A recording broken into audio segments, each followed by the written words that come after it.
If you're experiencing login issues with Reliant Bank, follow these steps to troubleshoot and resolve the problem quickly. Step 1. Check your internet connection. Ensure that your device is connected to the internet. A weak or unstable connection can prevent you from accessing the bank's website or app. Step 2. Verify your login credentials. Double-check your username and password for accuracy. Make sure that caps lock is not on and that you are entering the information exactly as it was set.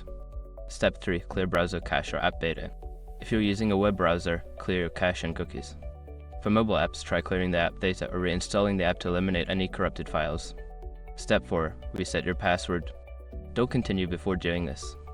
A lot of online accounts end up exposed in breaches without people even realizing it. Use SROG to constantly monitor your email and accounts and get alerted immediately if your information gets leaked online. It scans billions of breached records 24/7 in the background. And honestly, for a few dollars a month, it's something everybody should probably have. Link in the description. Step 5. Contact customer support. If none of the above steps work, reach out to Reliant Bank's customer support for assistance. They can help you troubleshoot further or resolve any account-related issues.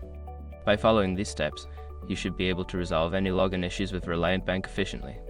If problems persist, don't hesitate to seek help from their support team.